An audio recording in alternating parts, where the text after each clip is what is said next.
Welcome back. I'm here again. This time I'm going to play a CDI game. That's what you're seeing right here now. Is the initial boot up screen for a CDI console. I believe the one that I have is a Philips, as it says right there on the screen, that big ass logo, Philips CDI 220 system. It's one that doesn't look particularly like a video game console, actually. Compared to my other consoles, it's actually really huge. The only thing bigger than it is my CDTV. Um, but this console was made in the time where, in the early 90s, they were trying to create a multifunction set-top box. And that's effectively what we have now when you look at stuff like the Xbox One or the Wii U or the PS4. It's what they wanted it to be was a system that could do all kinds of different things. It could play games, number one, but it could also do educational stuff. It could do music. It could do movies. But like all of these multifunction set-top boxes from the early 90s, the CDI faded into obscurity rather quickly. It was typically very expensive. There was not very many games for it, and it was not easy to get.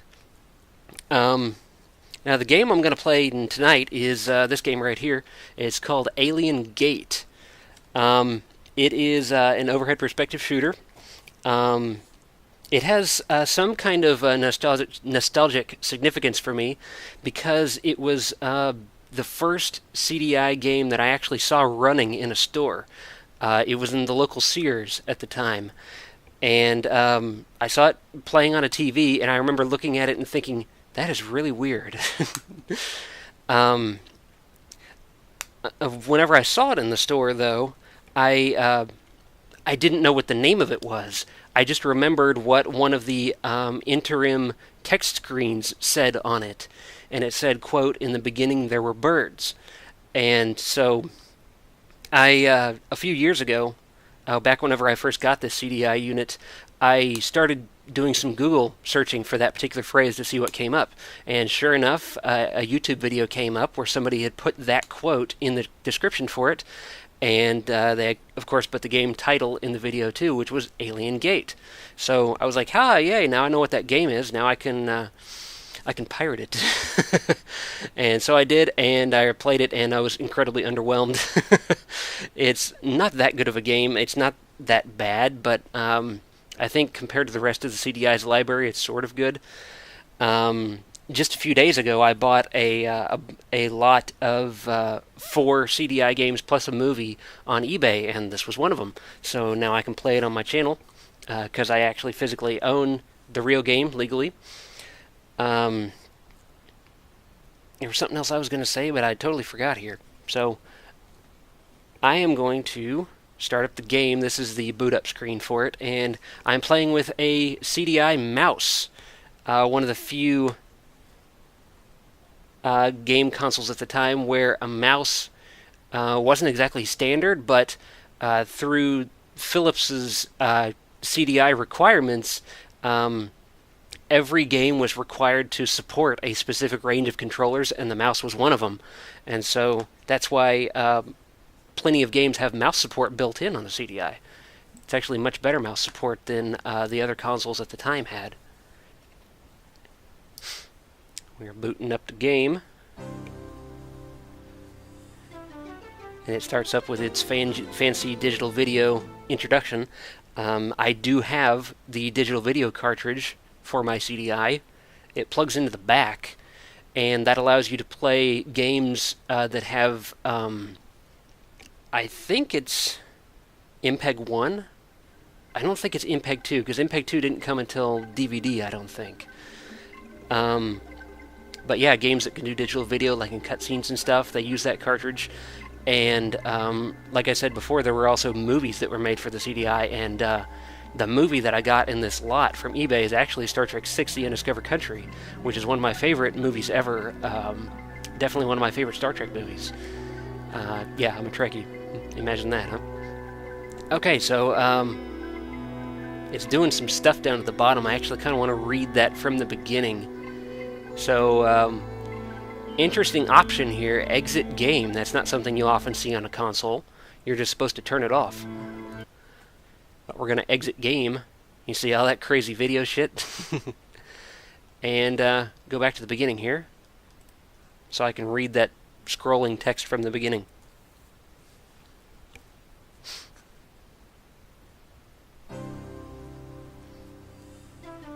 Yeah, just go.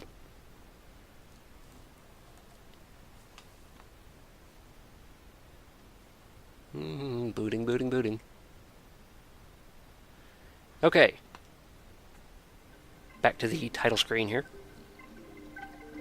It's got kind of a cool moving starfield in the background. SPC Vision presents Alien Gate, designed and coded by Tim Moss and Stefan Postuma. Graphics by Niklaus Malmqvist. Music and sound effects by Total Music Design. This game was developed in the fall of 1992 in OSS, the Netherlands. Some special thanks go to Linda, Eric, Piet, Henry, and Fred for tolerating us hacking the CDI kit in the office. Rob and Joost for their ultimate leadership and indispensable creative input. Please note the subtle sarcasm here. Our next title is going to be another action game. Watch out for Steel Machine. Maybe I should look that up. And now the copyright message, which you'll find this in every CDI game. It is illegal to make unauthorized copies of this software. Duplication of this software for any reason, including sale, loan, rental, or gift, is a crime. Penalties include fines up to $50,000 and jail terms up to 5 years. Just remember that ripoffs damage your karma. Like it said, it was developed in the Netherlands. The CDI was much more popular in Europe than anywhere else, particularly in France and the Netherlands, that general region. So a lot of games were developed there, a lot of games were released there. Here we have the high score list, Hall of Fame. Not a goddamn anyone. Okay, so how about we start the goddamn game? I've been babbling for like 5 fucking minutes now, or something. Okay, start game. Loading level 1. In the beginning there were birds, just like I said. I guess it's loading now. And this is the game. I'm controlling that ship thing down at the bottom.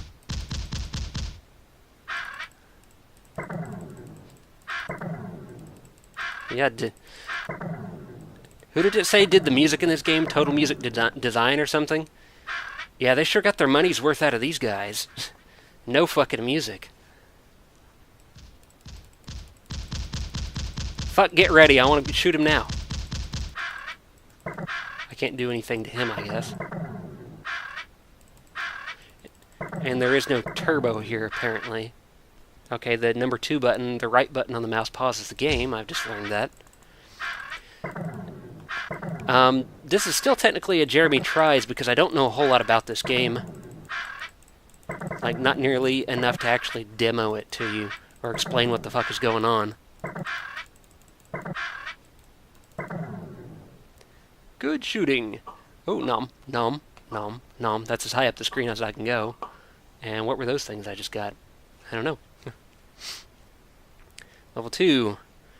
Then came on the scythes.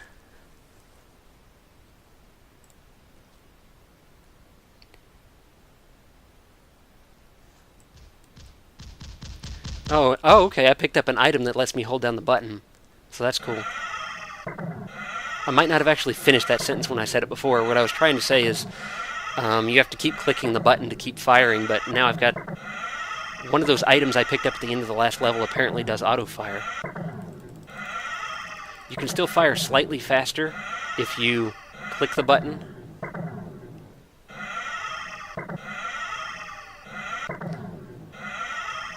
So the thing at the beginning said that these guys were making this in, quote, the office. That makes me wonder if maybe, like, those guys were supposed to be developing educational software or something. Of course, I guess any place where a video game is developed technically could be called an office. Followed by the worms. Level 3. One thing I'm noticing here is that, well, obviously typical of all CDI games, the graphics are pretty slow.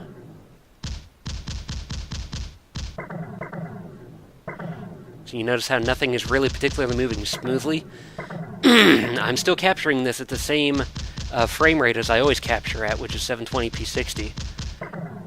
And so you're not missing anything. This kind of lagging it's the CDI. CDI was not a very fast graphical system. I don't know why. I'm also noticing that there's not a lot of simultaneous sounds permitted. There's like one.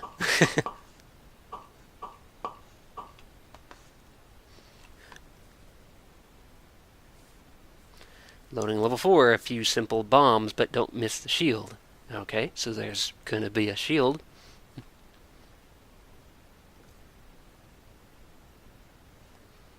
Alright, come on, dude. Puke a shield at me. There's a big-ass frog in the background. What the hell?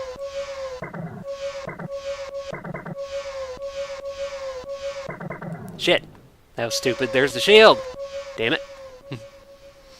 Pretty sure that's what that S was. I got greedy trying to shoot everything. I'm actually not very good at this kind. Oh shit, I lost all my items. Now I gotta click. Piss! I'm actually not very good at this kind of game, in case you can't tell. I'm not really good at shmups, as they are called. I don't really like the name shmup. It's short for shoot 'em up. I prefer to say overhead shooter, or vertically scrolling shooter.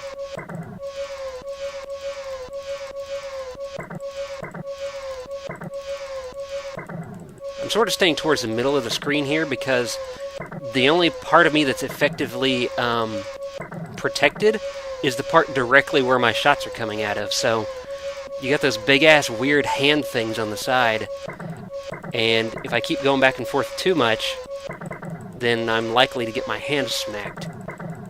Blown up. Piss! I bet that's game over, isn't it? I think I'm out of lives. Fuck you, game! Laugh at me, assholes. I'm still gonna listen to see how far it goes. Jesus Christ.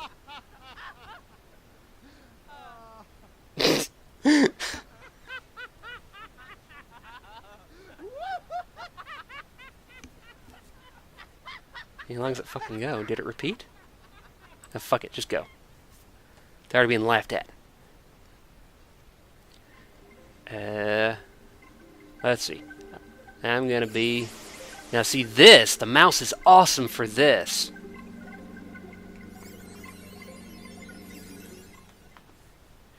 I am Senor Buttamus, shooter of things. Okay, start. Apparently I didn't get far enough to get a password.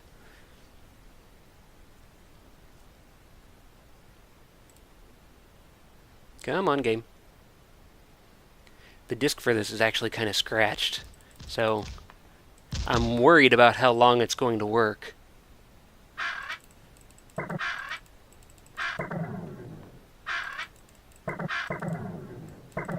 You know, if I just keep flooding this guy with shots...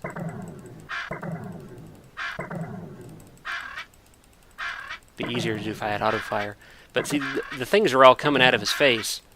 So if I could just, like, keep his face covered up with shots, I could shoot everything quite easily. Well, not really quite easily. As you can see, I'm flopping all over.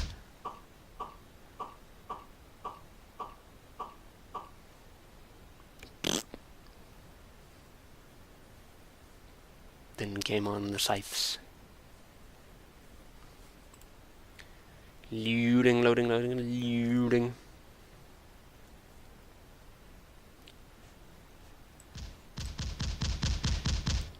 So I don't know if I mentioned this in a previous video. I think I started to say it and then I got distracted by something else. But I'm getting upgraded internet in like 3 days. Not soon enough as far as I'm concerned.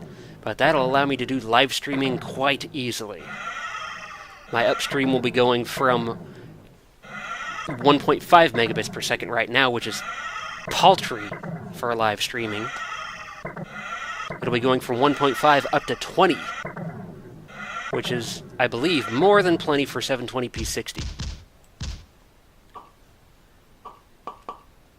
So I will no longer be, I mean, once I have that, I see no reason to still record anything offline and upload it later. I'll just live stream everything. I mean, YouTube even records your live streams for you and then automatically publishes them after the live stream ends. So I wouldn't have to record separately at all and then upload later.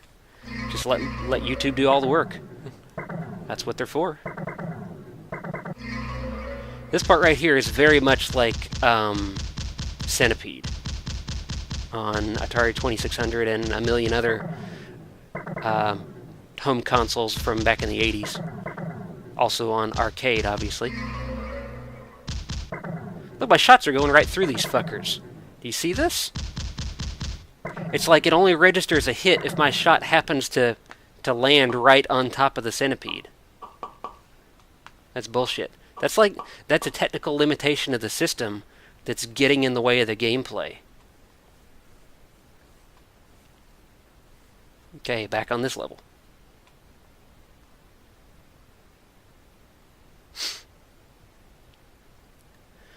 Also pretty cool is when I bought the mouse, it came in the original box and it was brand new and everything, so that was cool. But it also came with the official CDI mousepad, so that's what I'm using. I really like it when I can still get this old shit in the original box, and brand new even better. And I see somehow I have a few subscriptions to various eBay searches so that I can keep an eye on the stuff that I'm still looking for without having to search every day. And I consistently see stuff coming up on eBay like Apple IIGSs that are still brand new in the box, never opened. Like, how does that stuff survive until this day? How is it that a computer that was that awesome and that expensive, how does it stay brand new, never opened? I mean, number one, with the original boxes, it's extraordinary for that stuff to still have the original boxes, because the Apple IIGS was late 80s when that was released by Apple. And oh shit, I got some stuff. But it's impressive. Number one, Siblings Revenge, password SJFA. Oh, I got a password. That's cool. As I've been trying to say for 3 times now, number one, it's impressive to begin with that those boxes have still survived, but brand new? I mean, I don't remember how much the 2GS was when it came out, but I mean, how do you buy one of those computers and then just not open it ever? I don't understand how that happens, but it does. It's probably an interesting story that leads to that kind of stuff. Like some law office or something bought maybe a bunch of them, and they bought an extra one in case one of their computers broke down or something. And so they stuck it in a closet, and then none of the originals ever broke down, so nobody ever opened it. And then somebody opened up the closet one day, and they're like, holy shit, it's 30 years later. Let's put this on eBay.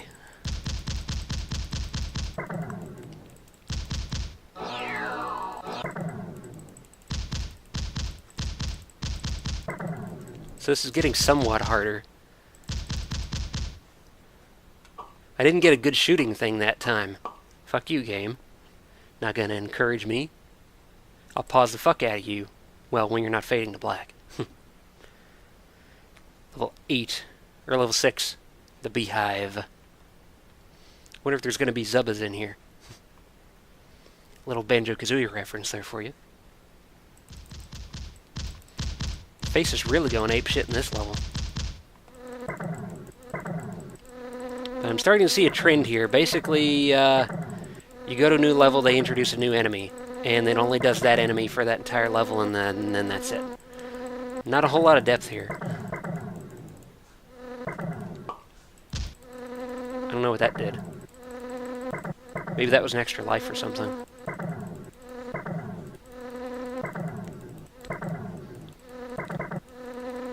I'm actually not sure whether mouse control makes it better to control this game or not. There, I got a good shooting. But it does make it faster, though. Like, it makes it really, really nice to go back and forth on the screen. If we were controlling that with a joystick or a gamepad, I mean, you know how that would look. You'd be either going or stopped. There's no analog to it. Whereas with this, I can move a little or I can move a lot.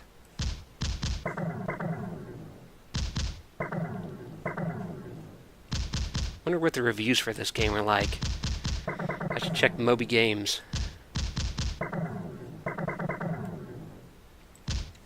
Jesus Christ, dude.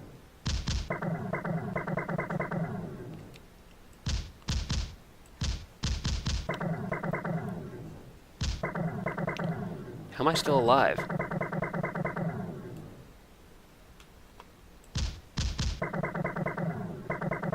That's the key. Take them out right when they come out. Okay, give me om-noms. Om nom nom nom nom. Nom nom nom nom nom nom nom.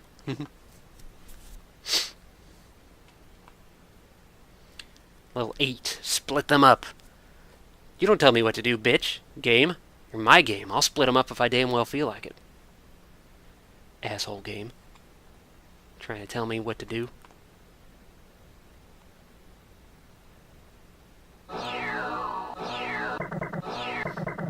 Oh, I see. This time they explode into multiples as soon as you hit them.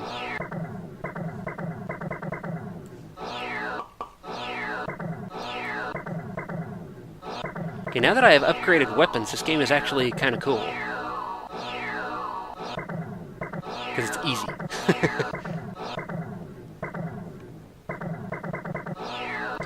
Have I shot everything in this level?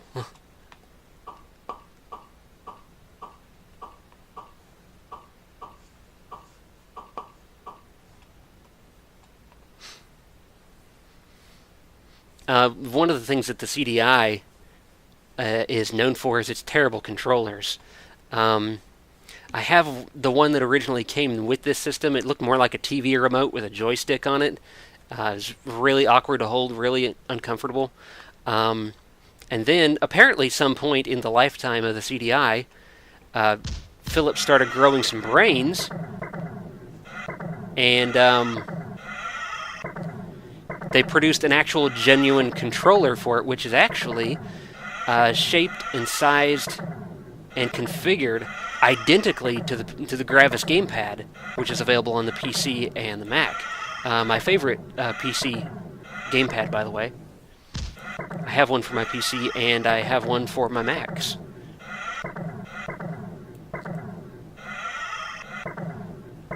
But that was at a point when it was like really late in the lifespan of the CDI.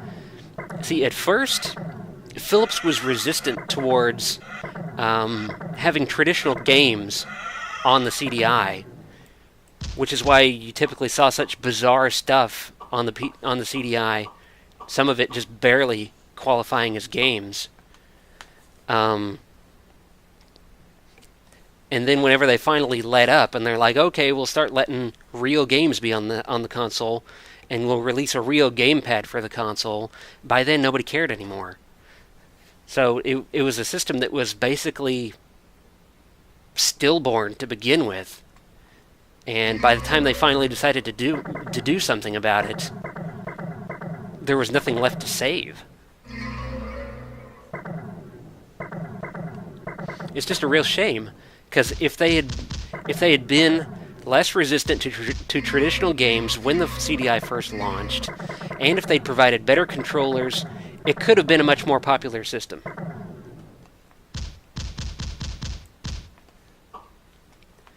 And it does have some things that are good about it. I mean, number one, the digital video cartridge, which is taken advantage of by some CDI games.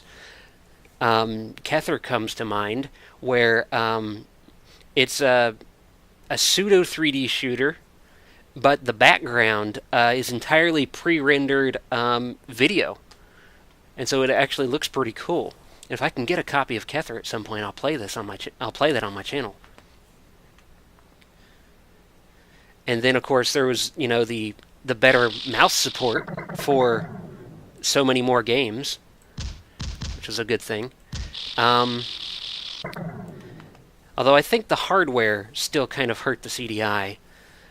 As far as I know, Philips first started working on the CDI hardware way back in like 1985, and they showed it a couple of years in a row at a few of the Consumer Electronics shows, and they finally launched it probably too late.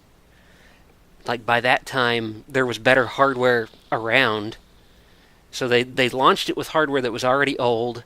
They launched it with controllers that were shit, and they launched it with stuff that was either bad games or not games. And it was too expensive, and it was poorly marketed. It was hardly available anywhere. It was just they did everything wrong, and because of it, a potential good gaming platform suffered tremendously.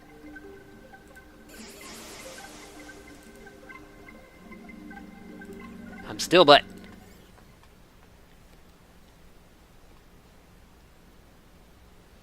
I don't know if it actually saves those. The CDI is one of those consoles that has a built-in save memory, which is battery-backed by a special clock chip, which does eventually go bad. The clock chip is actually removable. It looks like a ROM chip that you'd find in like an NES cartridge or something, but it has a battery built into like the chip itself, and that battery does eventually run out. When that happens, your CDI no longer saves anything. Fortunately, the seller on eBay that I got my CDI from replaced the clock chip with a brand new one. And so mine still has good saves on it from 3 years ago, back whenever I first got it. So, yeah, that's Alien Gate. It's not a bad game. It's not a really great game. It doesn't really take advantage of the CDI's capabilities, really, except for mouse control, I guess. It's okay. And for me, it was cheap. It was $10. So I still have 4 other CDI games to play, and maybe I will get around to playing them on my channel. So until then, see ya.